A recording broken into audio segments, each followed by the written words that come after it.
नमस्कार। आज हम बात करेंगे गौतम बुद्ध की उन शिक्षाओं की जो करीब 2500 साल पुरानी होने के बाद भी आज की जिंदगी के लिए एक बहुत ही प्रैक्टिकल और लॉजिकल रास्ता दिखाती हैं। चलिए, एक बहुत ही बुनियादी, एक बहुत ही गहरे सवाल से शुरुआत करते हैं। कभी ये ख्याल आया है कि जीवन में ये जो बेचैनी है, ये असंतोष है, ये तकलीफ है, ये सब आखिर है क्यों? यही वो सवाल था जिसका जवाब बुद्ध ने अपनी पूरी जिंदगी लगाकर खोजा। अब देखिए, इस सवाल का जवाब देने के लिए बुद्ध ने कोई जादू टोना या रहस्यमयी बातें नहीं की। उन्होंने तो एक डॉक्टर की तरह एक बहुत ही तार्किक तरीका अपनाया, जो पहले बीमारी को समझता है, उसकी जड़ तक पहुंचता है। तो आइए उनके दर्शन की इसी वैज्ञानिक नींव को समझते हैं। तो बुद्ध का जो पूरा दर्शन है ना, वो इन 4 सच्चाइयों पर टिका है। पहली सच्चाई, हमें ये मानना होगा कि जीवन में दुख है। जन्म से लेकर बुढ़ापे और मौत तक ये एक हकीकत है। दूसरी सच्चाई, इस दुख का एक कारण है जिसे समुदय कहा गया है, मतलब हमारी कभी न खत्म होने वाली इच्छाएं और किसी भी चीज से बहुत ज्यादा लगाव।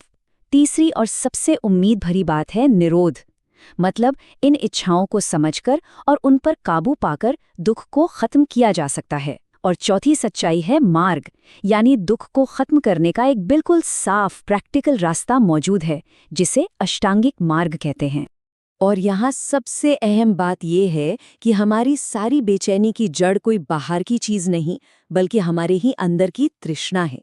ये चीजों को पाने की, उन्हें हमेशा अपने पास रखने की एक गहरी, कभी न बुझने वाली प्यास है। तो ठीक है, अगर समस्या हमारी अपनी इच्छाएं हैं, तो फिर इसका इलाज क्या है? अब हम दुख से मुक्ति के उसी रास्ते पर चलेंगे जिसे बुद्ध ने हमें दिखाया। ये उस डॉक्टर के प्रिस्क्रिप्शन की तरह है जो बीमारी को जड़ से खत्म करने का उपाय बताता है। इस रास्ते का जो सबसे पहला, सबसे जरूरी नियम है, वो है मध्यम मार्ग। बुद्ध का मानना था कि जीवन में 2 एक्सट्रीम से हमेशा बचना चाहिए। एक तरफ है सिर्फ सुख सुविधा और भोग विलास में डूबे रहना, और दूसरी तरफ है शरीर को बेकार का कष्ट देना। असली रास्ता इन दोनों के बीच से होकर गुजरता है, एक बैलेंस्ड लाइफ में। और ये संतुलन आता है अष्टांगिक मार्ग से। यहाँ सम्यक का मतलब है सही या बिल्कुल ठीक।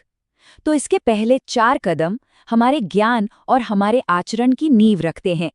पहला, सम्यक दृष्टि, मतलब जीवन की उन 4 सच्चाइयों को सिर्फ जानना नहीं, बल्कि उन्हें ठीक से समझना। दूसरा, सम्यक संकल्प, यानी खुद को बेहतर बनाने का एक पक्का इरादा करना। तीसरा, सम्यक वाक, सही बोली, मतलब ऐसी बातें बोलना जो सच्ची हों और किसी को ठेस ना पहुंचाएं। झूठ, चुगली, कड़वे बोल, इन सब से बचना। और चौथा है सम्यक कर्म, यानी सही काम करना जिसमें किसी को नुकसान ना पहुंचाना और ईमानदारी शामिल है। इस मार्ग के अगले 4 कदम सीधे हमारे मन को ट्रेन करने पर फोकस करते हैं। 5वां है सम्यक आजीविका, यानी अपनी रोजी रोटी के लिए ऐसा काम करना जिससे किसी भी जीव को कोई नुकसान न पहुंचे। 6वां है सम्यक प्रयास, अपने मन में अच्छे विचार लाने और बुरे विचारों को दूर रखने की लगातार कोशिश करना। 7वां है सम्यक स्मृति, जिसे आजकल हम माइंडफुलनेस भी कहते हैं, मतलब जो भी कर रहे हैं उस पल में पूरी तरह से मौजूद रहना। और आखिर में 8वां है सम्यक समाधि, यानी मेडिटेशन के जरिए मन को एक जगह पर टिकाकर गहरी शांति और एकाग्रता हासिल करना। अब देखिए, अष्टांगिक मार्ग पर चलने के लिए एक खास तरह की सोच, एक माइंडसेट भी तो चाहिए, है ना? तो चलिए बुद्ध के कुछ और जरूरी सिद्धांतों को समझते हैं जो इस सोच को बनाने में मदद करते हैं। और ये बात तो बहुत ही कमाल की है। अप्पा दीपो भव, अपना दिया खुद बनो।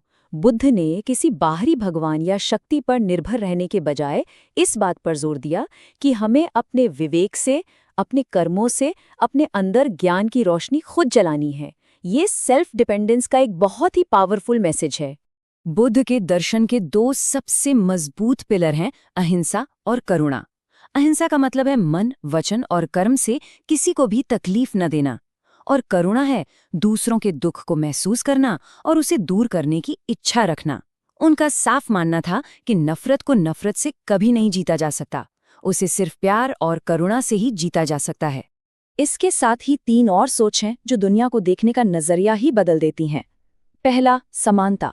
बुद्ध ने अपने समय में समाज में फैले ऊंच नीच और जाति भेद का जोरदार विरोध किया। दूसरा है अनित्यवाद, यानी ये समझना कि दुनिया में कुछ भी परमानेंट नहीं है, सब कुछ बदल रहा है। इस सच को स्वीकार करने से हमारा लगाव कम होता है। और तीसरा, कर्म का सिद्धांत, कि हमारे विचार और काम एक बीज की तरह हैं। जैसा बीज बोएंगे वैसा ही फल मिलेगा। तो अब सवाल ये उठता है कि ये हजारों साल पुरानी बातें आज हमारी इस फास्ट फॉरवर्ड जिंदगी में क्या काम आ सकती हैं? जवाब सीधा सा है। ये शिक्षाएं हमें हमारे ईगो या मैं की जो पकड़ है ना, उससे आज़ाद करती हैं, जो आज के तनाव की एक बहुत बड़ी वजह है। ये हमें दिमागी सुकून देती हैं और बिना किसी भेदभाव के लॉजिक से सोचने की ताकत देती हैं।